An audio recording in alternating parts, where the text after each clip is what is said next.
अगस्त में बेरोजगारी दर बढ़ने की चिंताजनक खबर सामने आई है। देश में बेरोजगारी के आंकड़ों पर नजर रखने वाली निजी संस्था centre of monitoring Indian economy यानी CMIE की ताजा आंकड़े बताती है कि राष्ट्रीय बेरोजगारी दर अगस्त में 1.37% बढ़कर 8.32% हो गई है। जुलाई की अगर बात करें तो 6.95% थी और अगस्त में शहरी बेरोजगारी दर 1.5% के इजाफे के साथ 9.78% हो गई है। इस रिपोर्ट के अनुसार एक महीने में लगभग 16 लाख लोग बेरोजगार हो गए हैं। इनका रोजगार चला गया है और इसमें सबसे बड़ी संख्या ग्रामीण इलाकों की है। रिपोर्ट में अलग अलग राज्यों के आधार पर अगर बात की जाए तो हरियाणा में सबसे ज्यादा बेरोजगारी दर बढ़ी है, दावा किया गया है। हरियाणा में 35% से ज्यादा बेरोजगारी दर बढ़ी है। तो रोजगार को लेकर विपक्ष लगातार सरकार पर वार कर रहा है और CMIE की जो रिपोर्ट कहती है उसके मुताबिक बेरोजगारी दर पूरे ही देश में बढ़ी है और अलग अलग राज्यों की हम बात करते हैं तो हरियाणा में 35% के आसपास बेरोजगारी दर बढ़ी है। कांग्रेस नेता राहुल गांधी की ओर से केंद्र को घेरा गया है। मोदी सरकार रोजगार के लिए हानिकारक है, ये उनकी ओर से ट्वीट कर लिखा गया है।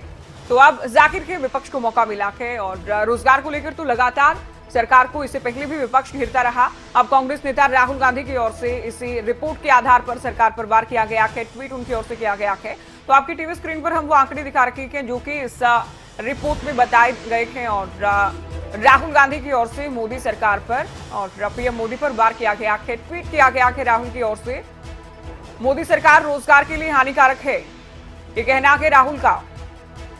लोगों की नौकरी छीनने में प्रधानमंत्री लगे हैं। ट्वीट भी हम आपको दिखा रखे हैं। मोदी सरकार रोजगार के लिए हानिकारक है, वो किसी भी प्रकार के मित्रहीन व्यवसाय या रोजगार को बढ़ावा या सहारा नहीं देते, बल्कि जिनके पास नौकरी है उसे भी छीनने में लगे हैं। देशवासियों से आत्मनिर्भरता का ढोंग अपेक्षित है, जनहित में जारी। तो आत्मनिर्भरता को लेकर आप जानते हैं पीएम बहुत बातें करते हैं, आत्मनिर्भर भारत की बातें होती है, तो उसे लेकर कटाक्ष भी किया गया कि राहुल की ओर से ये ट्वीट किया गया है।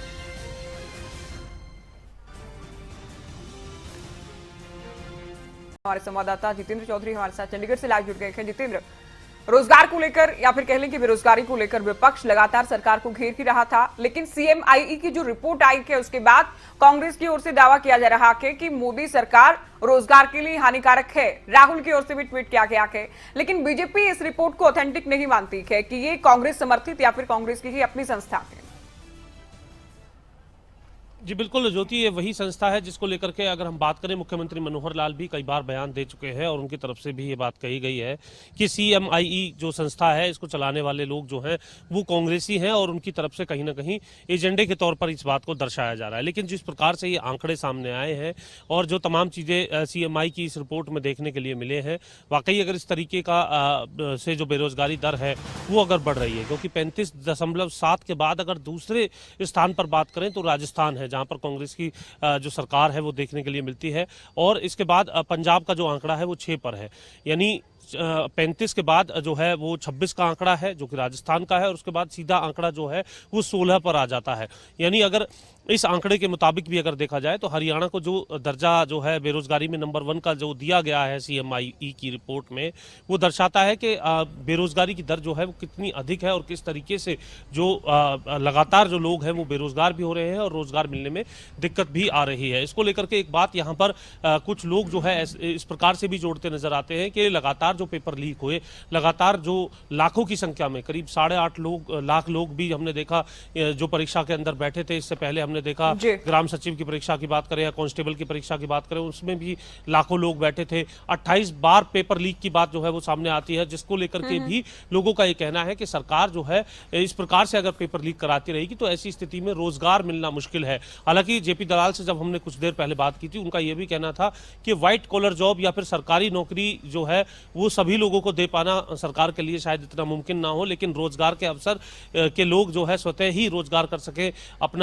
अपने स्तर पर जो स्टार्टअप है वो कर सके, इसके लिए लोगों को सक्षम बनाने का काम जो है वो ग्रामीण क्षेत्रों के अंदर भी और शहरों के अंदर भी सरकार की तरफ से किया गया है। लेकिन जहां तक इन आंकड़ों की बात की जाए, अगर इसी हिसाब से इसको अलग करके देखा जाए तो सीधे तौर पर ये कह सकते हैं कि जो बेरोजगारी दर है उसमें कहीं ना कहीं जो पेपर लीक की जो मामले हैं या फिर बदस्तूर चला हुआ ये मामला है जिसमें कहीं ना कहीं जो नौकरियां हैं वो युवाओं को ठीक है नहीं मिल रही है लगातार। जितेंद्र, आप जुड़े रहिएगा, आएंगे आपके पास। बादली से कांग्रेस विधायक कुलदीप वत्स हमारे साथ जुड़े हैं। सर नमस्कार। नमस्कार जी, कैसे हैं आपने आप? भी जी आपने भी ट्वीट किया कि वत्स जी, और राहुल गांधी की ओर से भी ट्वीट किया गया कि बेरोजगारी को लेकर, सीएमआई की रिपोर्ट को लेकर, लेकिन बीजेपी इसे ऑथेंटिक नहीं मानती है कि विश्वसनीय नहीं है ये रिपोर्ट, और ऐसा कुछ नहीं हुआ कि बेरोजगारी बढ़ी हो या फिर लोगों के रोजगार गए हो। देखिए, धन्यवाद एक तो खबरें अभी तक का कि आप इतना साथ तो कर रहे हैं जो सच्चाई दिखा रहे हैं। बीजेपी तो हर उस चीज को नकारती है जो देश हित की बात हो। बीजेपी झूठ, लूट और खसूट इसकी राजनीति करती है, धर्म की, जात की, इनके अलावा उनको कुछ नहीं। आज देश और प्रदेश के अंदर लाखों नहीं करोड़ों लोग बेरोजगार हो चुके हैं। आज यूथ की जो हालत है वो आप ग्राउंड रिपोर्ट पे आप जाके देखना, बीजेपी के नेताओं को कहो कि चश्मे हटा के, और ये जो तुम्हारे ग्रीन चश्मे लगे हैं, धूप के चश्मे लगा के लोगों के बीच में जाएं और युवाओं से पता करें कि इस देश और प्रदेश में क्या हालात है। क्योंकि आज जय श्री राम कहने से, भारत माता की जय कहने से, गौ माता की जय कहने से हमारे से देश बहुत बड़ा नहीं है। ये हमारे कांग्रेस के नेताओं ने, परिवारों ने छोटे से लेके बच्चों से लेकर बड़ों तक देश के लिए कुर्बानी दी है। हम जय श्री राम भी बोलते हैं, गौ माता की भी जय बोलते हैं, हिंदुस्तान की भी जय बोलते हैं, पर इस बात से काम नहीं चलेगा। भूखे को रोटी चाहिए। और आज इनकी एक ही चीज है, सिर्फ और सिर्फ जब कोई काम की बात आती है तो भारत माता की जय, जय श्री राम, इससे काम नहीं चलने वाला। और ये लोगों को गुमराह करते हैं। और आज के दिन देश और प्रदेश के युवा, मिडल मैन, जितनी बुरी हालात आज के दिन है, हमने आज तक ऐसी हालात नहीं देखी जो देश के अंदर है। जी कुलदीप वत्स जी, लेकिन सरकार कहती है हम तो लगातार रोजगार दे रखे हैं, हम तो प्राइवेट सेक्टर में भी एक सेवा तक आरक्षण भी दे रखे हैं हरियाणा के युवाओं को। हाँ, तभी तो ग्रेजुएट लड़के 10-10, 15-15 हजार की नौकरी कर रहे हैं। इन्होंने रोजगार दे रखे हैं। तो आप आइए, ग्रेजुएट हैं, बीएड, एमए, ऐसे ऐसे लड़के 14,000, 15,000, क्या यही रोजगार है क्या? आज मैं अपने बादली हल्के की बात कह रहा हूँ, एमए बीएड लड़के 15-15 हजार की नौकरी वेयर हाउसेज में कर रहे हैं। ये कहाँ रोजगार की बात कर रहे हैं? लोगों के पास अपने बच्चों को पालने के लिए पैसे, रोटियां देने के लिए पैसे नहीं है।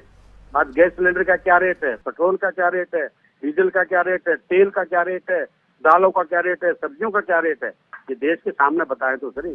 इतना भी तो आदमी ने, इतना भी तो आंखें पट्टी नहीं बांधनी चाहिए जिस प्रकार से बांध रहे हैं। और आने वाला समय पूरा प्रदेश और देश इन बातों को देख भी रहा है। बने रही हमारे साथ जितेंद्र, हमारे संवाददाता चंडीगढ़ से हमारे साथ लाइव हैं। जितेंद्र, विपक्ष के अपने आरोप हैं और आरोपों का आधार की रिपोर्ट, लेकिन सरकार इनको खारिज कर रखी है। इस रिपोर्ट को, इन तथ्यों को जनता कैसे समझे?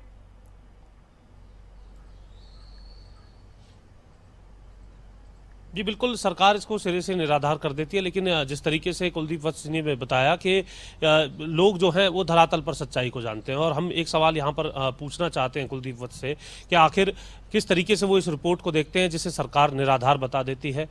और जो आपने बात कही कि एमए बीएड लड़के जो 15,000 का रोजगार कर रहे हैं उनके क्षेत्र के अंदर भी और दूसरी जगह भी, हमने देखा कि डी ग्रेड की, जो सी ग्रेड की जो भर्ती है उनके अंदर भी किस तरीके से जो वेल क्वालिफाइड जो लोग थे उनका एक बड़ा आंकड़ा इससे पहले देखने के लिए मिला था। रोजगार का जब बड़ा मुद्दा केंद्र स्तर पर उठाया गया तो उस वक्त पकौड़े तलने को भी रोजगार बताया गया था प्रधानमंत्री की तरफ से।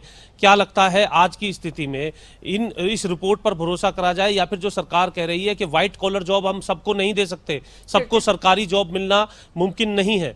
ये अभी कुछ ही देर पहले हमने जब कृषि मंत्री जेपी दलाल से बात की, उनका भी कहना था, और इससे पहले भी सरकार के जो नुमाइंदे हैं उनका ये बयान आता रहा है। तो इसको किस तरीके से देखते हैं? क्योंकि सरकार के सामने भी मुश्किल है कि वो आखिर, सरकार का कहना है कि स्टार्टअप के तौर पे, एमएसएमई के तौर पर लोग खुद ही रोजगार के साधन जो है उपलब्ध करें, खुद ही स्वतः रोजगार करने का जो है लोग लक्ष्य रखेंगे तो वो ज्यादा बेहतर होगा। आपने कि रोजगार की परिभाषा क्या है, ये भी स्पष्ट होना चाहिए। प्रवीण अत्रे जी हमारे साथ जुड़े हैं। सर नमस्कार। कुलदीप वत्स जी, आप भी हमारे साथ हैं, आपके पास आएंगे। प्रवीण अत्रे जी, सीएमआई की जो रिपोर्ट है उसके आधार पर आपने पढ़ा होगा, राहुल गांधी की ओर से ट्वीट किया गया कि कुलदीप वत्स भी बादली विधायक हमारे साथ हैं, और कुल मिलाकर कांग्रेस ये दावा करती है कि बेरोजगारी हावी है, और इसी रिपोर्ट के आधार पर कहा यह जा रहा है कि सरकार रोजगार छीन रही है। देखिए, जहां तक कांग्रेस की बात है, कांग्रेस तो इस रिपोर्ट की बात करेगी, क्योंकि ये कांग्रेस के ही लोग हैं जिनकी कंपनी है, जिनकी अपनी रिपोर्ट है, घर की बही काका लिखनी है। लेकिन अभी मैं सुन रहा था, शायद जितेंद्र बात कर रहे थे जलाल जी। साहब के एक बयान का, कि सबको सरकारी नौकरी देना संभव नहीं है। बिल्कुल सही बात है, क्योंकि आप भी जानते हैं हरियाणा के अंदर जो सरकारी नौकरियां हैं, अप्रूव्ड पोस्ट लगभग 3.25 लाख। तो जब आपके पास नौकरियां 3.25 लाख हैं, तो कितने बच्चों को आप उसमें नौकरी देगो, ये आप भी समझ सकते हैं। इसीलिए भारतीय जनता पार्टी ने स्किल डेवलपमेंट प्रोग्राम शुरू किया। भारतीय जनता पार्टी ने ऐसी योजनाएं शुरू की कि युवा रोजगार देने वाला बने।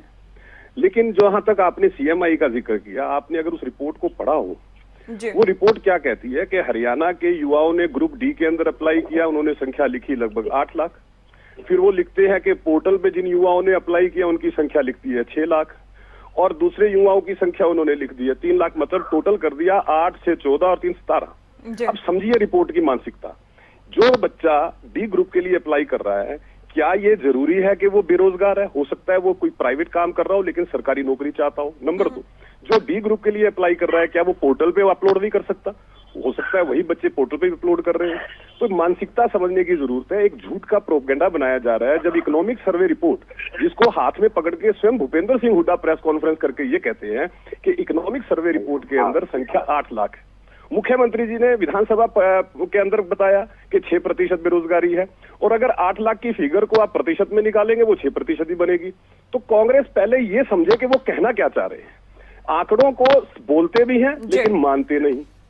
एनएसएसओ की रिपोर्ट का जिक्र क्यों नहीं करते? नीति आयोग की रिपोर्ट का जिक्र क्यों नहीं करते?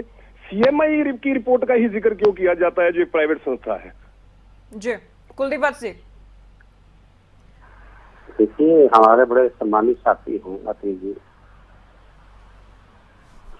मैं तो चल आपकी बातों के मान लिया, आपने कहा भाई कांग्रेस की कंपनियां हैं, फलाने की कंपनियां हैं, और कांग्रेस की बात भी छोड़ दीजिए यात्री साहब। आप ग्राउंड रिपोर्ट आगे देख लीजिए। आप तो नेता हैं, आप तो पॉलिटिक्स कर रहे हैं, आपको सच्चाई पता लग जाएगी। और जिस प्रकार से आप कहते हैं कि हम देश को और प्रदेश को गुमराह कर रहे हैं, वो तो देश की जनता सब जानती है। आजकल वो एक फिल्मी डायलॉग से पब्लिक है सब जानती है, ये किसी के बगाव में आने वाली नहीं। मैं आज आपको एक दिल की और सच्चाई की बात कहता हूँ, और आपने आज घर पे जाके सो के सोच भी लेना, दिल बात रख के प्रचार करना। तो मैं अच्छा, ये जो आरोप लगाया गया है कुलदीप वत्स जी, इस पर जवाब दीजिए। सर, अत्री साहब की ओर से कहा गया कि आप लोग खुद लिखवाते हैं इस रिपोर्ट में जो भी आंकड़े, जो भी तथ्य लिखे जाते हैं, कांग्रेस लिखवाती है। बिल्कुल, सारे काम कांग्रेस ही करती है। अब ये तो एक मिनट बाद ये भी कह सकते हैं तालिबान में जो हो रहा है ये कांग्रेस करा रही है, ये कुछ भी कह सकते हैं। इनमें तो सिर्फ और सिर्फ कांग्रेस के अलावा कुछ दिखता नहीं है। ये मैं आपको एक बात कहना चाह रहा था। ये तो 70 साल के एक ही बात कहेंगे। 70 साल के जो गड्ढे हैं कांग्रेस ने खोदे तो भर रहे हैं। 70 साल में कांग्रेस ने ये कर दिया। मैं अतुल साहब से पूछना चाहता हूँ, हर चीज कांग्रेस ने जिससे भी देश आजाद हुआ था, उस टाइम देश में एक सुई तक नहीं बनती थी, और वही कांग्रेस है। और इस देश के, मैं ये नहीं कहता कांग्रेस, इस देश के नेताओं ने, इस देश के शहीदों ने, इस देश के जितने भी प्रत्येक वो व्यक्ति जो आजादी से लेकर आज तक उन्होंने इस देश को यहाँ 70 साल में यहाँ पहुंचाया है। इस देश के उन स्वतंत्रता सेनानियों का जिन्होंने अपनी जान की कुर्बानी दी, उन प्रत्येक व्यक्तियों का तो अपमान मत करो कि 70 साल पहले देश क्या था और आज वो इस देश को कहाँ तक लेके आए, कि ऐसा उनका तो अपमान मत करो। चलो कांग्रेस को तो आपने ज्योति जी, मैं कुछ कहना चाहता हूँ। जी बताइए सर। देखिए, ऐसा है, देश के पुरुषार्थ का सम्मान हम भी करते हैं। हम ये बात स्वयं मानते हैं कि देश का पुरुषार्थ था, देश के पुरुषार्थ की वजह से देश ने तरक्की की। लेकिन जहां तक कांग्रेस की बात है, कांग्रेस फिर इस बात को स्वीकार क्यों नहीं करती कि इस देश का बंटवारा कांग्रेस ने किया? कांग्रेस इस बात को स्वीकार क्यों नहीं करती कि 10 लाख लोगों की हत्या हुई इस बंटवारे में? कांग्रेस इस बात को स्वीकार क्यों नहीं करती कि 70 लाख से लोग ज्यादा बेघर हुए? उसको बात भी कांग्रेस को करनी चाहिए। और जहां तक देश की तरक्की की बात है, 70 साल का आप जिक्र कर रहे हैं साहब, सिंगापुर को 40 साल हुए हैं आजाद हुए। आज सिंगापुर कहाँ है और हम कहाँ है? ये आपने इस देश का शोषण किया, आपने देश में लूट दोनों ही मुद्दों से अलग चले गए। खत्री साहब आप बने रहिए। जितेंद्र कुछ कहना चाह रहे हैं। जितेंद्र,